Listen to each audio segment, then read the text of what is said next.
Hello students, कैसे हैं आप सब लोग। उम्मीद करती हूँ सब अच्छे होंगे और स्वस्थ होंगे। मैं Meena Rana ICT virtual class में आपका स्वागत करती हूँ। स्टूडेंट्स, हम पढ़ रहे हैं क्लास 9 की हिंदी। क्षितिज पाठ्य पुस्तिका के काव्य खंड से यहाँ पर हमने प्रीवियस लेक्चर में एक कविता पढ़ी जिसका शीर्षक है बच्चे काम पर जा रहे हैं। इसके लेखक हैं राजेश जोशी जी और यहाँ पर उन्होंने कविता के माध्यम से बाल श्रम की यहाँ पर एक प्रकार से आपको प्रकाश डाला है कि किस प्रकार से छोटे छोटे बच्चों को जो है काम पर जाना पड़ता है, किस प्रकार से बालकों को छोटे जिस वक्त जो है स्कूल उनको जाना था उस टाइम वो जो है इतना बहुत बड़ा बोझ लेकर अपने कंधों पर वो जो है श्रम करते हैं। आइए इस कविता का हम थोड़ा सा सारांश पढ़ेंगे क्योंकि कविता के भावार्थ और प्रसंग को हम प्रीवियस लेक्चर में पढ़ चुके हैं। इसके बाद प्रश्नोत्तर हम करेंगे। तो देखिए, प्रस्तुत जो कविता है वो श्री राजेश जोशी जी द्वारा रची गई है। उन्होंने ये लिखी है कविता। इस कविता का जो प्रतिपाद्य बाल मजदूरी तथा बाल श्रम है, यानी कि बाल मजदूरी और बाल श्रम पर बेस्ड ये कविता है। और कवि ने बाल मजदूरी के कारण बच्चों से उनका बचपन छिन जाने की पीड़ा को जताने का यहाँ पर प्रयास किया है कि क्या मजबूरी, किस मजबूरी के कारण जो है ये छोटे छोटे बच्चे मजदूरी कर रहे हैं, श्रम कर रहे हैं। और यहाँ पर इस पीड़ा को उन्होंने जो है जताने का प्रयास किया है, हमारे समाज तक पहुंचाने की ये उनका प्रयास है।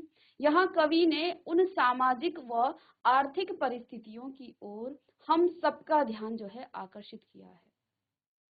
तो यहाँ क्या कहते हैं, कवि ने क्या किया है, सामाजिक व आर्थिक परिस्थितियों की ओर सबका ध्यान आकर्षित करना चाहते हैं। यानी कि हमारा जो समाज है वो कहीं ना कहीं छोटे बच्चों की मजबूरियों को जो है उसका फायदा उठा रहा है, जो उनसे मजदूरी करा रहा है।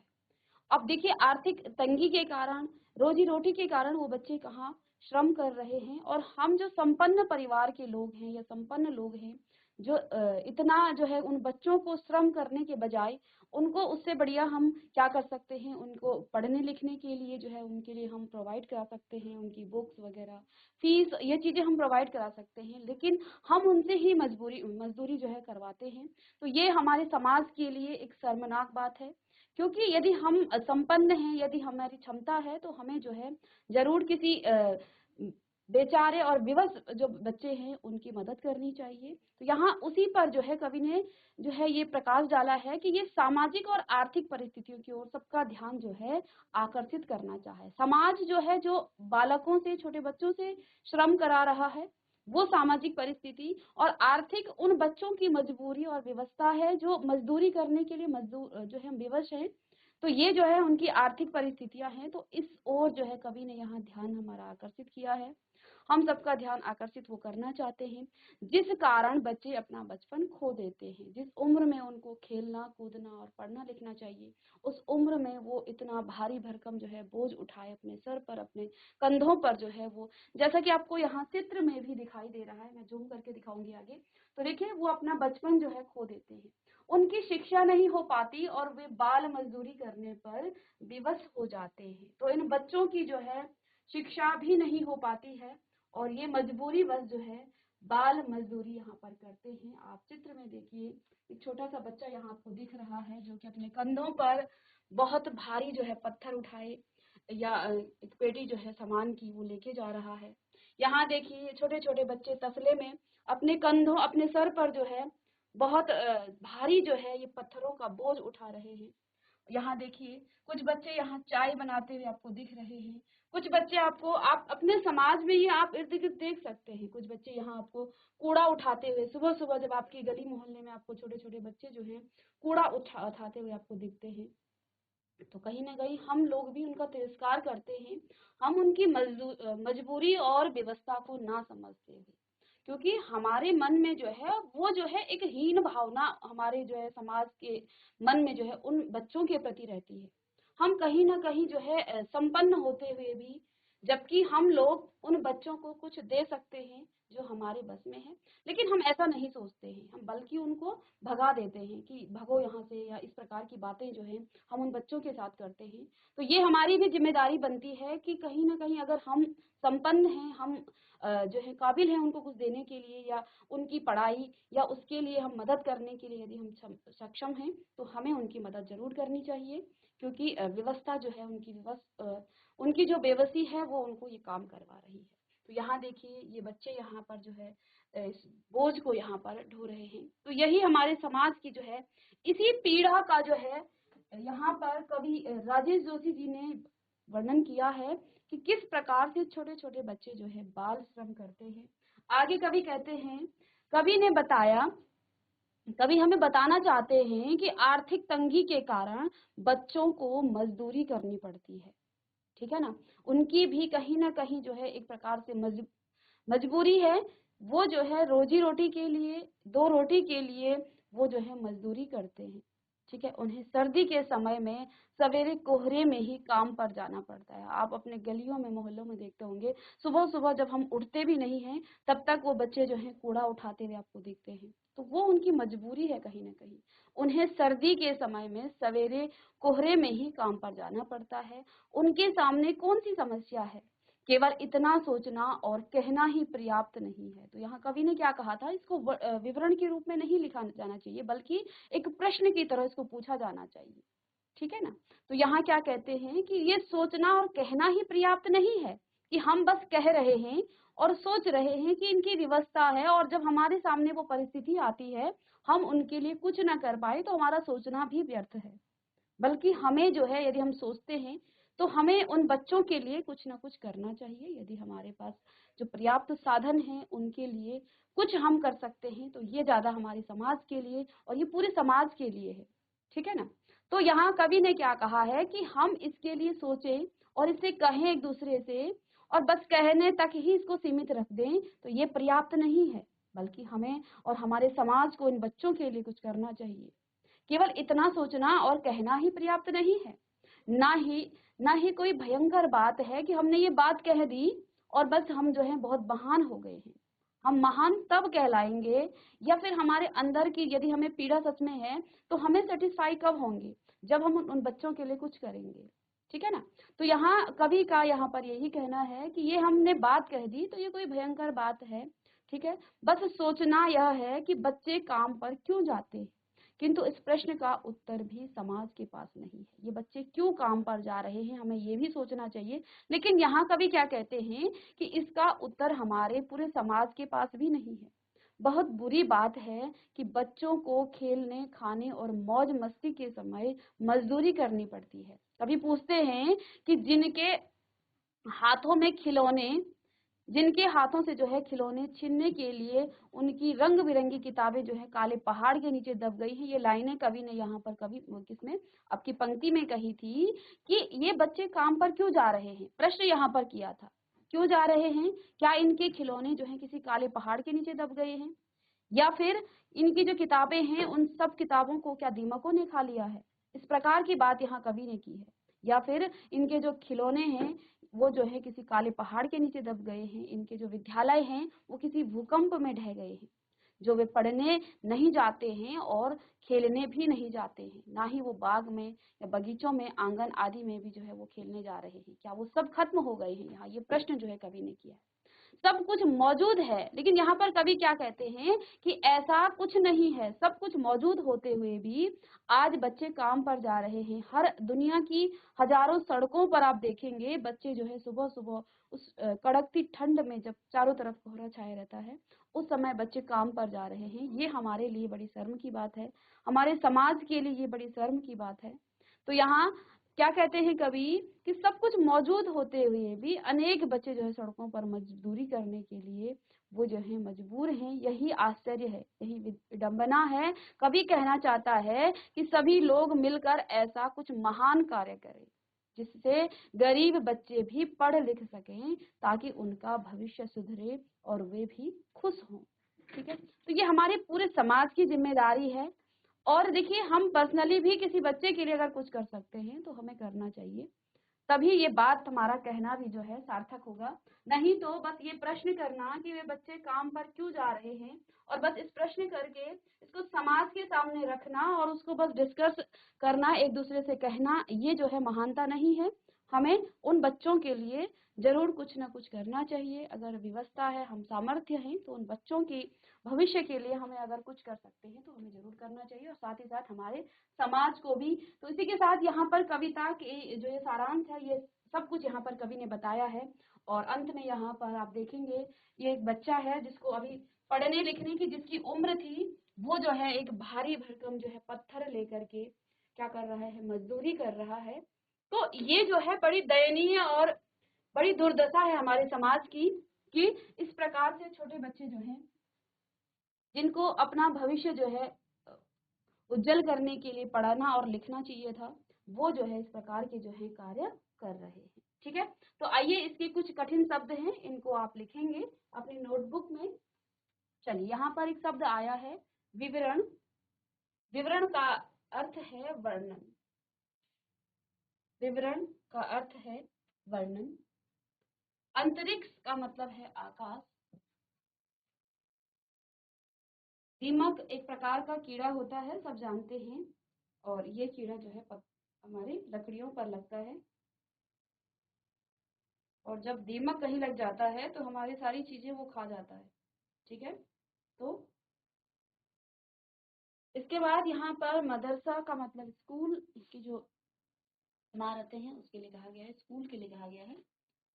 हस्ब मामूल, इसको हम पहले ही पढ़ चुके हैं। सामान्य रूप या फिर यथावत, जैसा का तैसा। दुर्दशा, बुरी दशा। उजागर करना यानी कि प्रकट करना। सामान्य, सामान्य रूप से। मजबूर, विवशता या फिर वास्तविकता, सच्चाई। चलिए इसको लिखिएगा। चलिए, तो ये है कुछ कठिन शब्द। अब देखिए, हमने कुछ प्रश्न उत्तर आपको कल की क्लास में कराए थे, आगे इन प्रश्न उत्तर को हम करेंगे। चलिए, तो यहाँ हमने 2 प्रश्नों के उत्तर आपको बताए थे। पहला प्रश्न था कि कविता की पहली 2 पंक्तियों को पढ़ने और विचार करने से आपके मन और मस्तिष्क में जो चित्र उभरता है उसे लिखकर आपको व्यक्त करना है। तो यहाँ पर देखिए, कविता की जो पहली 2 पंक्तियां हैं उसको पढ़ने पर हमारे मन मस्तिष्क में बाल मजदूरी का जो चित्र उभरता है, तो मन में यह विचार आते हैं कि कब इन बच्चों की यह दयनीय दशा समाप्त होगी और कब हमारा भारत सही मायने में एक संपन्न और प्रगतिशील देश कहलाएगा, जहां हर एक बच्चा काम के बजाय पाठशाला जाएगा और अपने सपनों को साकार करेगा। ठीक है, तो हमारी सरकार को भी इसका जो है इसके बारे में सोचना चाहिए कि इन बच्चों की जो मजबूरी है उसको जो है उस पर वो कुछ उनके लिए करें। चलिए, प्रश्न नंबर 2 हमने यहाँ पर देखा।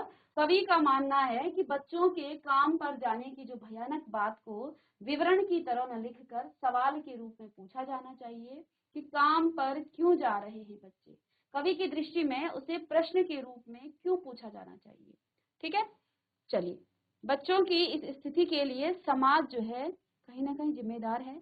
समाज को इस समस्या से जो है जागरूक करने के लिए तथा ठोस समाधान ढूंढने के लिए बात को जो है प्रश्न रूप में ही पूछा जाना चाहिए। ये उचित होता है, क्योंकि यदि हम इसे विवरण की तरह पूछते हैं तो समस्या में कोई ध्यान नहीं देता है। तो ये प्रश्न की तरह इसलिए पूछा गया था। तो ये प्रश्न आपने किए थे।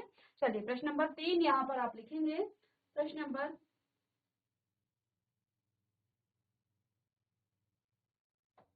चलिए प्रश्न नंबर 3 लिखिएगा। सुविधा और मनोरंजन के उपकरणों से बच्चे वंचित क्यों हैं।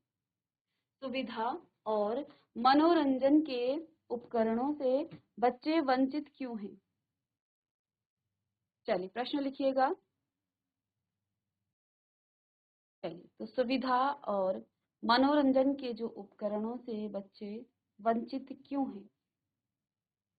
तो देखिए, सुविधा और जो मनोरंजन के उपकरणों से वंचित होने का एकमात्र जो है समाज में व्याप्त जो वर्ग विभेद है, यानी कि हमारा जो समाज है वो वर्गों में बटा हुआ है। उच्च लोग, उच्च वर्ग के जो लोग हैं, मध्यम वर्ग और निम्न वर्ग के जो लोग हैं, ये 3 श्रेणियों में हमारा समाज बटा हुआ है। ठीक है, तो यहाँ होता क्या है, जो उच्च वर्ग के लोग हैं वे जो हैं अपने बच्चों के लिए अपने वे सारी सुविधाएं जो हैं वो देते हैं और मनोरंजन के सारे साधन उनके पास, सारे उपकरण उनके पास होते हैं। लेकिन मध्यम वर्ग के लिए भी हम कह सकते हैं कि थोड़ी बहुत, इतना नहीं, बट जो निम्न वर्ग के लोग हैं उनसे थोड़ा सा ठीक रहता है। लेकिन जो निम्न वर्ग के लोग हैं, निम्न श्रेणी के बच्चे हैं, उनकी जो आर्थिक स्थिति है वो खराब जो है है, क्योंकि उनके लिए पर्याप्त खाना, पर्याप्त भोजन नहीं उनको मिल पाता है, तो मनोरंजन और सुविधाएं तो बहुत दूर की बात है। तो ये कहीं न कहीं हमारे समाज की जो है सबसे बड़ी विडंबना है कि हमारे समाज में जो वर्ग में बटे हुए लोग हैं, अपने परिवार का भरण-पोषण करने के लिए वे आय का ज़रिया मात्र बनकर रह गए हैं। जहाँ जीविका के लिए आर्थिक तंगी हो, वहाँ मनोरंजन के साधन तथा जीवन की अन्य सुविधाओं की कल्पना करना भी असंभव जान पड़ता है। यानी कि उन निम्न वर्ग के बच्चों के लिए अपना पेट भरना, अपनी जो आर्थिक तंगी इस प्रकार से उनकी रहती है कि उनका जीवन यापन करने के लिए उनका बस यही रहता है कि वो अपना आज का दिन अपने खाने की व्यवस्था कर सकें, अपनी दिनचर्या को वो चला सकें। तो मनोरंजन और जो आगे की सुख सुविधाएं हैं उसके लिए सोचना, उसकी कल्पना करना भी जो है यहाँ पर बहुत जो है असंभव है। इसलिए ये जो है हमारे समाज की जो है एक सबसे बड़ी क्या विडंबना आप कह सकते हैं। तो सुविधा और मनोरंजन के उपकरणों से बच्चे वंचित क्यों हैं? क्योंकि सुविधा तथा मनोरंजन के उपकरण से वंचित होने का एकमात्र कारण समाज में व्याप्त जो हमारा वर्ग विभेद है। निम्न श्रेणी के बच्चों की आर्थिक स्थिति खराब है, सभी जानते हैं, और अपने परिवार का भरण पोषण करने के लिए वे जो हैं आय का जरिया मात्र बनकर रह गए हैं। यानी कि उनका जो काम है बस अपने लिए भरण पोषण, अपने परिवार के लिए भरण पोषण करना ही उनका काम रह गया है। ठीक है ना? जहाँ जीविका के लिए आर्थिक तंगी हो वहां पर आप मनोरंजन के साधनों की और सुख सुविधाओं की कल्पना नहीं कर सकते हैं। ठीक है ना? तो ये जो है इसलिए ये बच्चे जो है वंचित रहते हैं। चलिए चलिए, तो ये कभी लिख लिया प्रश्न।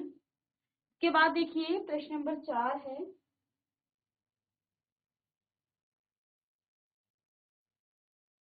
तो प्रश्न नंबर 4 क्या है?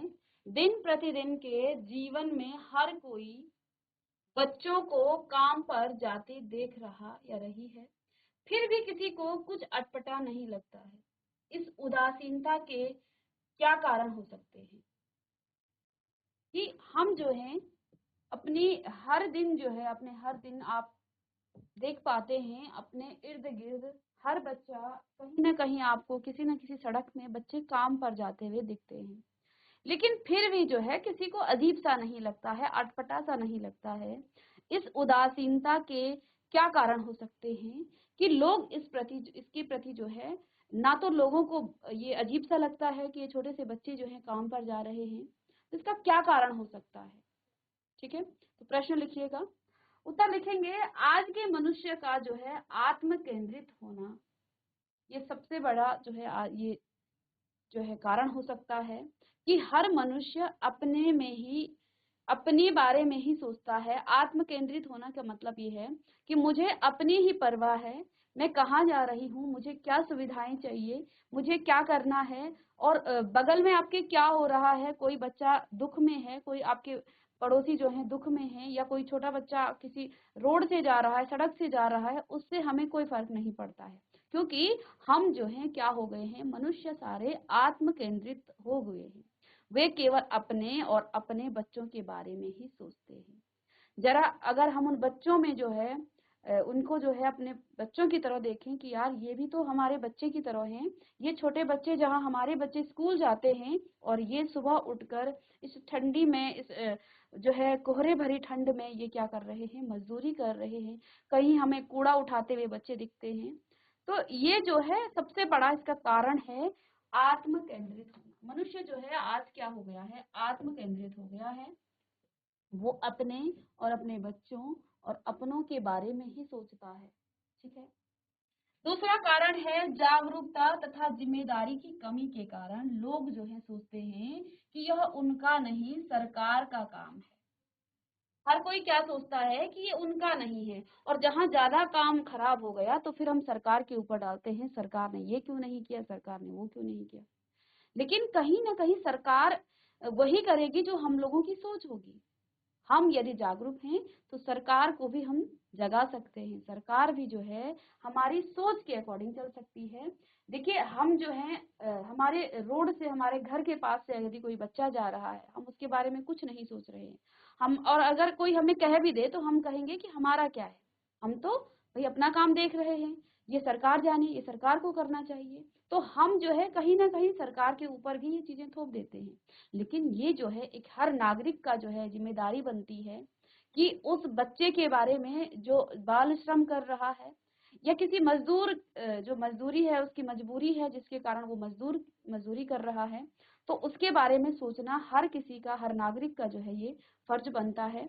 तो ये भी जो है सबसे बड़ा जो है कारण बन गया है कि जागरूकता और जिम्मेदारी की कमी के कारण हम ना तो जागरूक हैं और ना ही जिम्मेदारी लेना चाहते हैं। इसके बाद व्यस्तता के कारण भी आज के लोग अपनी ही परेशानियों में इस कदर जो है खोए हुए हैं कि उन्हें दूसरे की समस्या से कोई सरोकार नहीं होता है। व्यस्तता यानी कि लोग इतने व्यस्त हो गए हैं अपने काम में, इतने जो है बिजी हैं कि उन्हें अपने काम से ही मतलब है, उन्हें दूसरे की परेशानियों से उसकी जो है कोई कद्र नहीं है। तो ये भी जो है एक सबसे बड़ा कारण है, उन्हें दूसरे की समस्या का से कोई भी जो है फर्क नहीं पड़ता है कि दूसरे को क्या समस्या है। ठीक है, लोगों को कम कीमत में अच्छे श्रमिक मिल जाते हैं, सबसे बड़ा ये जो हमारे समाज की कमी है। और ये जो है एक शर्मनाक घटना है हमारे समाज के लिए कि लोग क्या चाहते हैं कि उन्हें लोगों को कम कीमत में अच्छे श्रमिक मिल जाते हैं। देखिए, जब बच्चे होते हैं ना वो बड़े जी जान से काम करते हैं और लोगों की मानसिकता क्या है कि छोटे बच्चे आएंगे उन्हें हम कम मजदूरी देंगे और काम हमारा ज्यादा निकल जाएगा। तो ये हमारे समाज की सबसे जो है शर्मनाक घटना है जिसमें हम क्या करते हैं कि कम कीमत में अच्छे श्रमिक आपको मिल जाते हैं, इसलिए भी वो इसके विरुद्ध कोई कदम नहीं उठाना चाहते हैं। ठीक है ना, तो समाज अपना ही फायदा देख रहा है, वो अपना आत्म केंद्रित होता जा रहा है, उसे दूसरे की परेशानियों से, दूसरे के दुखों से कोई फर्क नहीं पड़ता है। तो ये जो है सबसे बड़ा यहाँ पर कारण है और बहुत अच्छा प्रश्न है ये कि हमारे समाज की सबसे बड़ी उदासीनता के जो है कई कारण हो सकते हैं। पहला कारण है कि आज का जो मनुष्य है वो जो है आत्म केंद्रित होता जा रहा है, वो केवल अपने और अपनों के बारे में ही सोचते हैं। दूसरा कारण इसका है कि जागरूकता और जिम्मेदारी की कमी के कारण लोग जो है सोचते हैं कि यह उनका नहीं बल्कि सरकार का काम है। फिर व्यस्तता इतनी हो गई है, लोग इतने बिजी हो गए हैं कि आज के लोग अपनी ही परेशानियों में इस कदर खोए हुए हैं कि उन्हें दूसरों की समस्या से कोई फर्क नहीं पड़ता है, कोई सरोकार उनको नहीं होता है। लोगों को, सबसे बड़ी बात, लोगों को कम कीमत में अच्छे श्रमिक मिल जाते हैं, इसलिए वे इसके विरुद्ध कोई कदम नहीं उठाना चाहते हैं। ठीक है ना, तो ये कुछ कारण हैं, इनको आप नोट डाउन करेंगे। नेक्स्ट है प्रश्न नंबर 5 है, आपने अपने शहर में बच्चों को कब कब और कहाँ कहाँ काम करते हुए देखा है? तो ये प्रश्न आप सभी बच्चों के लिए है कि आपने अपने शहर में बच्चों को कब कब और कहाँ कहाँ काम करते हुए देखा है। तो देखिए, शहर की जब हम बात करें तो दुकानों में वे काम करते हुए नजर आते हैं, ढाबों में बर्तन साफ करते हुए नजर आते हैं, बड़े बड़े दफ्तरों में चाय देते हुए नजर आते हैं, पिक्चर में भी मैंने आपको दिखाया था अभी सारांश में, और बस में वे काम करते हुए नजर आते हैं। घरों में अक्सर कम उम्र के बच्चे ही काम करते देखे गए हैं। ठीक है ना, तो ये सभी जगह जो है काम करते हुए बच्चे दिखते हैं। चलिए इनको लिख लेंगे। इसके अलावा जो और जगह भी हैं जिनको आप देखते हैं उसे आप लिखेंगे। ठीक है ना, तो चलिए यहाँ पर देखिएगा, पहला है दुकानों में काम करते हुए नजर आते हैं। ठीक है, सड़कों पर भी आपने कई बार देखे हैं बच्चे कूड़ा उठाते हुए आपको दिखते हैं, हमारे शहर में इस प्रकार से बच्चे भी दिखते हैं, तो इसको भी आप लिख लेंगे। ढाबों में आपने बर्तन साफ करते हुए बच्चों को देखा होगा और बड़े बड़े दफ्तरों में चाय देते हुए नजर आते हैं। साथ में बस में भी काम करते हैं। घरों में अक्सर कम उम्र के बच्चे ही काम करते हुए दिखते हैं। तो ये सारे स्थान हैं। इसके अलावा आप देखेंगे कि बच्चे सड़कों पर भी जो है काम करते हैं, मजदूरी करते हैं। ठीक है, और साथ में सड़क में वे कूड़ा उठाते हुए भी आपको नजर आते हैं। तो इन सारे पॉइंट्स को लिखेंगे, साथ ही साथ और भी स्थान हो सकते हैं जिनको आप लिखेंगे। ऐसे ही नेक्स्ट प्रश्न है, बच्चों का काम पर जाना धरती के लिए एक बड़े हादसे के समान है। बच्चों का काम पर जाना धरती के लिए एक बड़े हादसे के समान है। चलिए, बच्चे समाज का भविष्य हैं, आईना हैं और देश की प्रगति का एक अहम हिस्सा होते हैं। यदि समाज के इस सबसे महत्वपूर्ण अंग को यदि आप उचित देखभाल और अवसर प्रदान नहीं करेंगे, तो समाज जो है प्रगति कैसे करेगा? सभी बच्चे एक समान होते हैं, उन्हें उनके बचपन से वंचित रखना अपने आप में एक घोर अपराध है और अमाननीय जो है कर्म है। इसलिए बच्चों का काम पर जाना धरती के लिए एक बड़े हादसे के समान है। तो हमारा भविष्य जो है, हमारे समाज का भविष्य है बच्चे, हमारे समाज का आईना है ये बच्चे और देश की प्रगति का एक अहम हिस्सा है। यदि समाज के इस सबसे महत्वपूर्ण अंग को हम क्या कर दें, उसकी देखभाल से उसे वंचित रख दें, उसे अच्छे अवसर प्रदान ना करें, तो हमारा समाज भी जो है प्रगति नहीं कर पाएगा। ठीक है ना? हर बच्चा समान होता है, लेकिन उसकी कंडीशन जो है हो सकती है। कोई बच्चा जो है उसको बहुत अच्छी परवरिश मिली, अच्छे उसके स्कूल में पढ़ने को मिला है और एक बच्चा बहुत टैलेंटेड है, बहुत उसकी बुद्धि तीव्र है, लेकिन उसको वो साधन नहीं मिल पाए, वो मौका नहीं मिल पाया, वो अवसर नहीं मिल पाया, तो वो बच्चा आपका पिछड़ जाता है। ठीक है ना? तो इसको लिख लीजिएगा। तो यहाँ पर प्रश्न नंबर 6 है, बच्चों का काम पर जाना धरती के लिए एक बड़े हादसे के समान क्यों है? प्रश्न नंबर 7 है, रचना और अभिव्यक्ति से ये प्रश्न है। चलिए, प्रश्न नंबर 7 में क्या कहा गया है? काम पर जाते किसी बच्चे के स्थान पर अपने आप को रख कर देखिए। आप उस पीड़ा को, उस व्यवस्था को तब समझ पाएंगे जब आप किसी के सामने, आप किसी की भी परिस्थिति के सामने चली जाइए, आप उस जगह पर पहले खुद को रखिए। अब अक्सर हम क्या करते हैं, डिसीजन क्या करते हैं, बातें सुनते हैं और फिर उसके प्रति जो है हम अपना डिसीजन देते हैं। सबसे पहले आप क्या कीजिएगा, आप उसकी जगह बैठिए कि यदि ये मेरे साथ ये हादसा होता या मैं ये होती तो फिर मैं क्या करती। तो यहाँ पर इसी को कहा है, ये प्रश्न को, कि आपको जो महसूस होता है उसे लिखिए। कि यदि आप ये सोचें कि किसी काम पर जाते हैं बच्चे को, आप अपने अपने को रखिए वहां पर।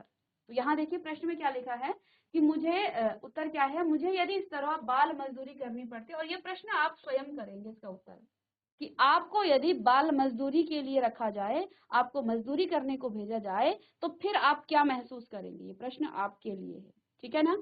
तो यहाँ पर भी लिखा है कि मैं अगर मजदूरी के लिए जाता हूँ, इस तरह बाल मजदूरी करनी पड़े, तो मैं अपने आप को हीन समझने लगूंगा। और जिस घर में मैं क्या करता हूँ, काम कर रहा हूँ, जब मैं वहां अपनी ही उम्र के बच्चों को देखूंगा कि वे काम की तरह जो है मजे और आराम से जो है जीवन व्यतीत कर रहे हैं, तो मुझे अत्यंत खेद होगा। माता पिता का आर्थिक जो है परेशानियों के प्रति सहानुभूति की अपेक्षा रोष उत्पन्न होने लगेगा और मेरा आत्मविश्वास जो है फिर कमजोर पड़ने लगेगा। मेरे मन में तरह तरह के प्रश्न उठेंगे। तो ये जो है उन बच्चों के लिए है जो मजदूरी करते हैं। ठीक है ना? तो आप इसको अपने शब्द में लिखेंगे। और अंतिम यहाँ पर 8 प्रश्न है। 8वां प्रश्न क्या लिखा है?